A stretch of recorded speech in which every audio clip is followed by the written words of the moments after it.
और बुलेटिन की शुरुआत इस वक्त एक बड़ी और अहम खबर से हम करने जा रहे हैं। देखिए, यूपी के रामपुर में कोरोना के 25 नए मरीज मिले हैं।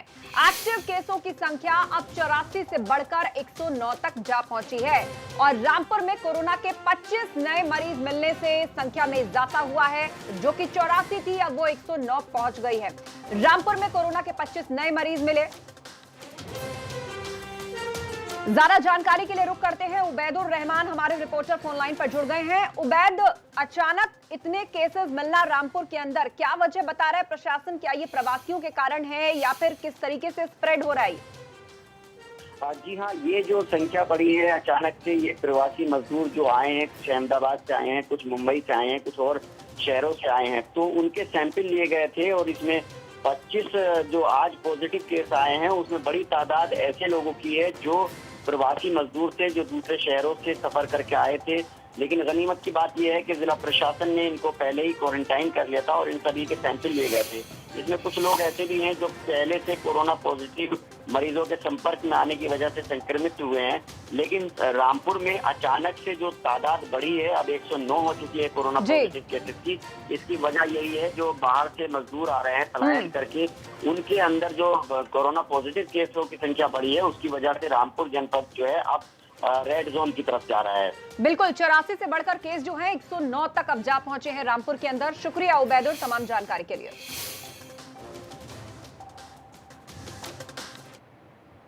उधर यूपी कैबिनेट ने आज एक बड़ा फैसला लेते हुए प्रदेश के शॉपिंग मॉल्स में शराब की बिक्री को मंजूरी दे दी है। इसके पहले मॉल में शराब की बिक्री पर पाबंदी थी, लेकिन सरकार की मंजूरी के बाद अब शॉपिंग मॉल्स के अंदर भी शराब की बिक्री हो सकेगी। लेकिन मॉल में शराब की दुकानें खोलने के लिए कम से कम 10,000 वर्ग फीट की दुकान होना जरूरी होगा। ये बड़ा फैसला आज यूपी कैबिनेट में हुआ है। शॉपिंग मॉल्स में शराब बिक्री को मंजूरी दी गई है, लेकिन इसके लिए जो पहला निर्देश है वो ये कि 10,000 स्क्वायर फीट की दुकान होना जरूरी है। इतना स्पेस होना चाहिए, 10,000 स्क्वायर फीट, जिसमें ग्राहकों के अंदर जाने और खुद ही शराब खरीदने की सुविधा होगी और जगह भी इतनी हो कि सोशल डिस्टेंसिंग का पालन भी हो सके।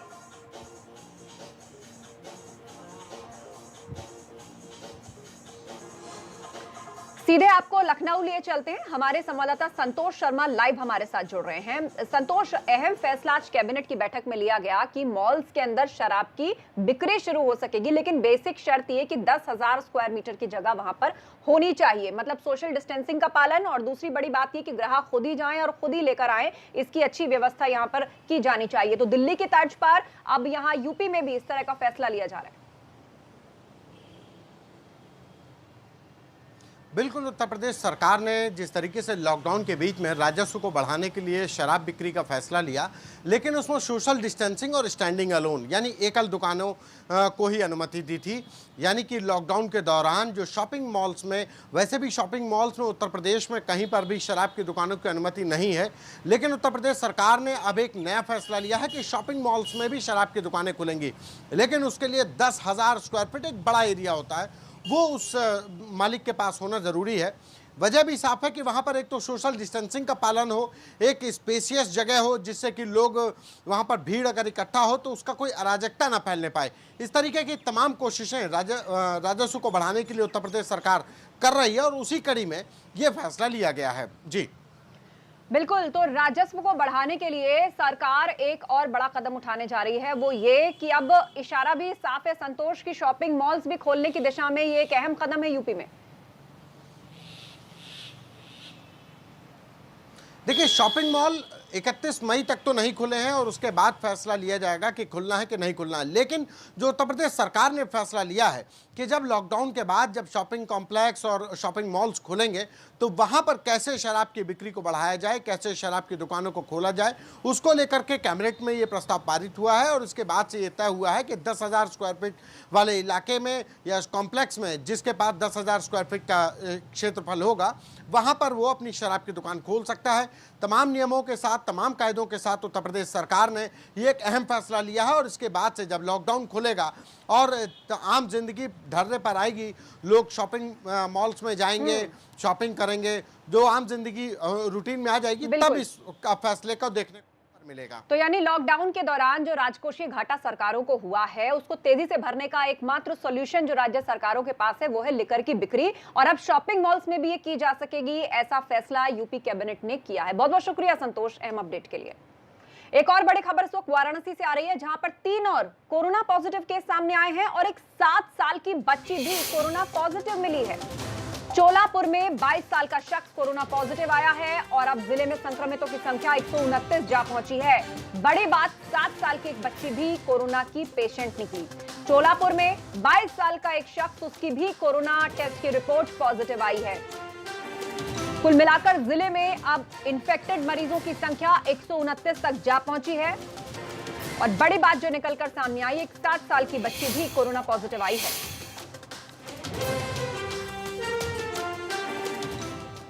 उधर शुक्रवार को गाजियाबाद से हुई गिरफ्तारी ने एक बार फिर से उत्तर प्रदेश की अफसरशाही में गहरे तक जमी भ्रष्टाचार की जड़ों को उधेड़ कर रख दिया है। यह पूरा मामला कानपुर विकास प्राधिकरण के उपाध्यक्ष पद से जुड़ा है, जिसके लिए कमलेश नाम के एक शख्स और गाजियाबाद के रहने वाले पीयूष अग्रवाल नाम के एक शख्स के बीच में बातचीत हुई थी। इसमें कमलेश ने एक आईएएस ऑफिसर को कानपुर विकास प्राधिकरण का उपाध्यक्ष बनाए जाने के लिए 1.5 करोड़ रुपयों की पेशकश की थी, मतलब मनचाहा ट्रांसफर करवाने के लिए, और आईएएस के एक रिश्तेदार ने रकम एडवांस के तौर पर 15 लाख रुपए पीयूष अग्रवाल को दिए। लेकिन इस मामले में सीएम योगी आदित्यनाथ की जांच कर रही यूपी एसटीएफ ने शुक्रवार को गाजियाबाद के विभूति खंड के इस डील में शामिल पीयूष अग्रवाल नाम के शख्स को गिरफ्तार कर लिया। इसके बाद अब यूपी के प्रशासनिक अमले में हड़कंप मचा है, क्योंकि अभी तक उस आईएएस अफसर का नाम सामने नहीं आया है जिसे कानपुर विकास प्राधिकरण का उपाध्यक्ष बनाने के लिए 1.5 करोड़ की ये डील चल रही थी। कौन है आखिर वो अफसर? लेकिन अब घूस देकर पोस्टिंग की कोशिश करने वाले उस अफसर के खिलाफ कार्रवाई की मांग तेज हो गई है। तो पीयूष अग्रवाल जो पुलिस के हत्थे चढ़ चुका है, लेकिन अभी तक उस आईएएस अफसर का नाम सामने नहीं आया है जिसकी पोस्टिंग के लिए ये 1.5 करोड़ की डील चल रही थी। केडीए अध्यक्ष, माफ कीजिए, उपाध्यक्ष पद के लिए ये डील चल रही थी और पीयूष अग्रवाल पुलिस के हत्थे चढ़ चुका है। कि आईएएस अधिकारी में वीसी केडीए की तैनाती के लिए 1.25 करोड़ रुपए कोई दलाल ले रहा है। 15 लाख रुपए का एडवांस भी दे दिया गया। कोई आईएएस अधिकारी इतना मूर्ख नहीं है 15 लाख का एडवांस बिना कनेक्शंस की जान पहचान वो छानबीन करे दे दे, कोई नहीं देगा। जो दलाल पकड़ा गया उसके कनेक्शन तो कहीं ना कहीं है। नहीं तो फिर कौन है जो पैसे लेके मुख्यमंत्री के डिसीजन को प्रभावित कर रहा है?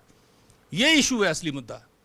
और कौन आईएएस अधिकारी है उसका नाम उजागर हो। माना जाता है कि भ्रष्टाचार का दीमक बड़ी से बड़ी मजबूत व्यवस्था को भी खोखला कर जाता है।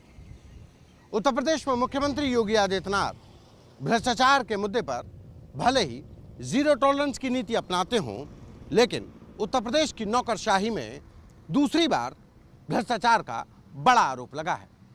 इससे पहले आईपीएस अफसरों की पोस्टिंग में भ्रष्टाचार का बवंडर उठा, तो अब कानपुर विकास प्राधिकरण के उपाध्यक्ष की कुर्सी के लिए 1.25 करोड़ रुपए की डील का मामला सामने आया।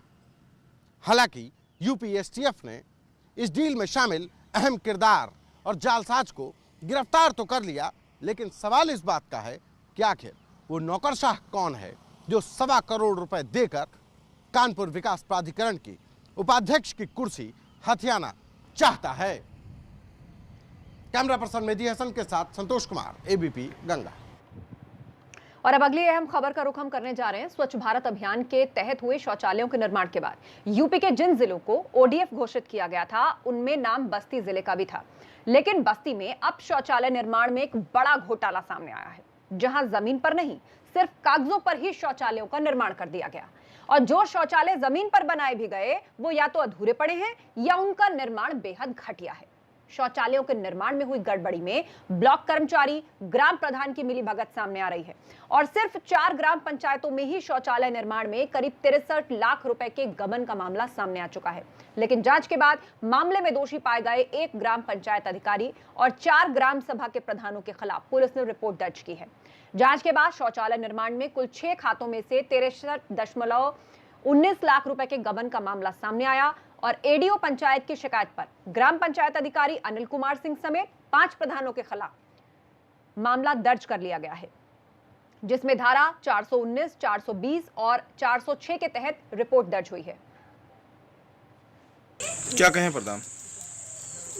बार बार लिख के लेके जाते नहीं है। शौचालय घर में नहीं है आपके? नहीं शौचालय नहीं है हमारे घर में। क्या नाम है आपका? सुनीता देवी। तो शौच के लिए आप लोग कहाँ जाते हैं? हम सब बाहर गए थे सिवाने में। कितने परिवार हैं आप? हमारे 6 परिवार हैं। गांव का क्या नाम है? बनकटवा जोत कन्हैया। कौन प्रधान है?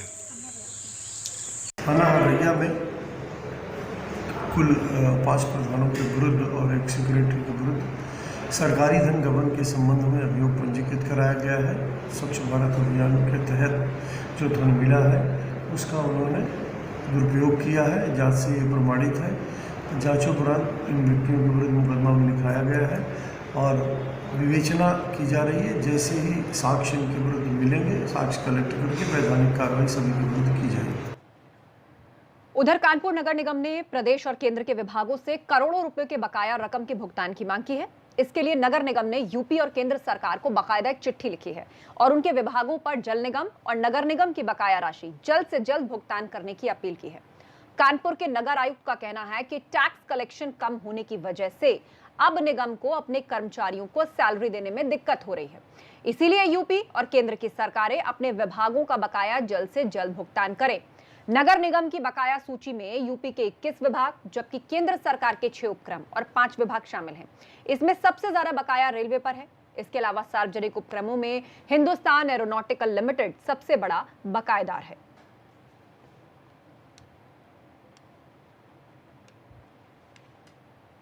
कोरोना संकट के इस दौर में कोरोना मरीजों की सेवा और वायरस के खिलाफ लड़ाई में डॉक्टर्स के अहम योगदान के लिए देश भर में एक तरफ डॉक्टर्स का सम्मान किया जा रहा है तो दूसरी तरफ कुछ डॉक्टर ऐसे भी हैं जो अपनी हरकतों से डॉक्टर्स की छवि को दागदार कर रहे हैं। ऐसा ही एक मामला श्रावस्ती से सामने आया जहां गंभीर रूप से जल चुके एक शख्स का खुद इलाज करने की बजाय उसके भाई से शरीर पर मरहम लगवाया गया। लेकिन श्रावस्ती के सामुदायिक स्वास्थ्य केंद्र के डॉक्टर्स की इस शर्मनाक घटना का वीडियो वायरल हो चुका है। आप देख सकते हैं कि कैसे डॉक्टर जले हुए इस शख्स से दूर खड़ा है, लेकिन जब इस शख्स की हालत बिगड़ने लगी तो उसे स्वास्थ्य केंद्र में जिला अस्पताल के लिए रेफर कर दिया गया, पर उसकी मौत हो गई। बताया जा रहा है कि आर्थिक तंगी के कारण ये शख्स खुद पर मिट्टी का तेल डालकर आत्मदाह इसने करने की कोशिश की, जिसके बाद परिजन उसे स्वास्थ्य केंद्र ले आए। लेकिन इस शर्मनाक घटना पर जब एबीपी गंगा ने श्रावस्ती के अपर मुख्य चिकित्साधिकारी से इस मामले में जवाब तलब किया तो वो बिना जवाब दिए अपने चैम्बर से चलते बने।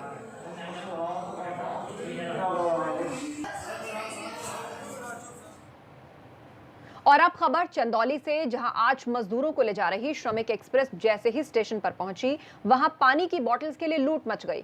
बताया जा रहा है कि मजदूर जब स्टेशन पहुंचे तो प्लेटफॉर्म पर पानी की व्यवस्था नहीं थी और इसके बाद प्लेटफॉर्म पर ही मौजूद एक स्टोर के पास भारी संख्या में रखी पानी की बोतलें देखते ही मजदूर ट्रेन से उतरकर पानी लूटने के लिए उमड़ पड़े और जिसके हाथ जितनी बोतलें लगी वो उठाकर वहां से भागता बना।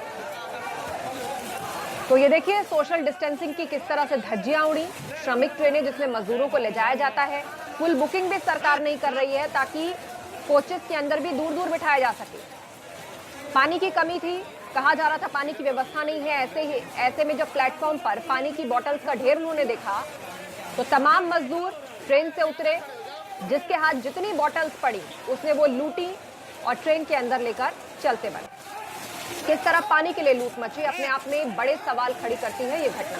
सबसे बड़ी बात तो ये कि पानी जैसे बेसिक चीज की व्यवस्था आखिर क्यों नहीं की। भरी गर्मी में पानी के लिए मजदूरों को या लोगों को क्यों तरसना पड़ा और उस पर जब इस तरह की लूट वहां पर हो रही थी, सोशल डिस्टेंसिंग की धज्जियां उड़ रही थी, तब भी वहां इसको कंट्रोल करने के लिए कोई आता दिखाई नहीं दिया।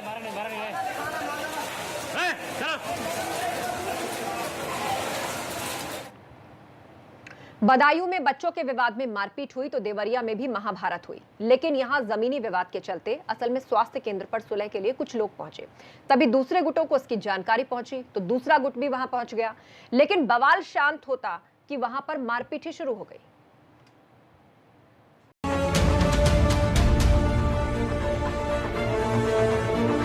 कोरोना काल में अस्पताल परिसर में ये युद्ध देखिए।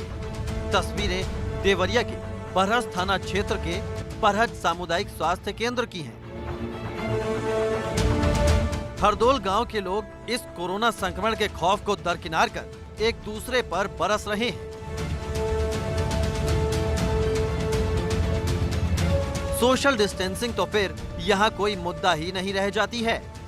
देखिए कौन किसे मार रहा है, कौन कम कौन ज्यादा पिट रहा है, ये अंदाजा लगाना भी बेकार है। बस हवा में चलते चांटे, लात और घूंसे देखिए।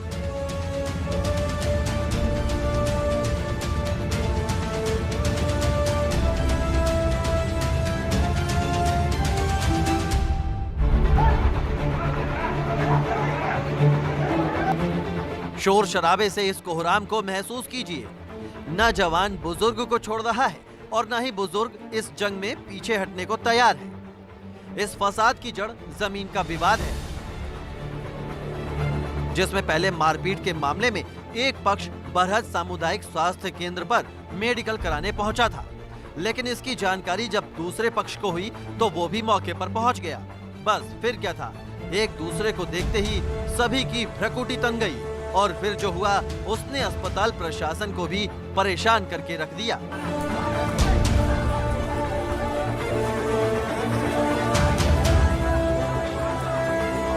मारपीट का ये वीडियो सोशल मीडिया पर वायरल हो गया। अब इस मामले में पुलिस ने केस दर्ज कर लिया है और जांच के बाद कार्रवाई करने की बात कही। पुलिस के लोग वहां मौके पर गए और उन्होंने दोनों पक्षों से 3-3 व्यक्तियों को पकड़ करके थाने ले आए।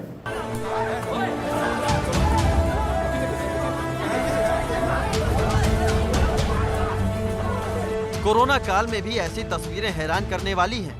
इन लोगों के साथ साथ प्रशासनिक व्यवस्था भी सवालों के घेरे में है कि आखिर कैसे लॉकडाउन के नियमों की अनदेखी कर लोग इकट्ठा हो रहे हैं, मारपीट कर रहे हैं। क्यों हर बार कोई भी वारदात होने के बाद ही जांच और कार्रवाई की बात कही जाती है।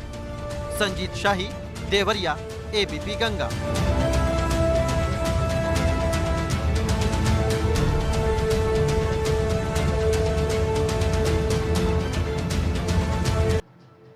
यहाँ वक्त हो गया एक छोटे से ब्रेक का। जल्द लौट रहे हैं, खबरें अभी और भी हैं, आप देखते रहिए गंगा प्राइम।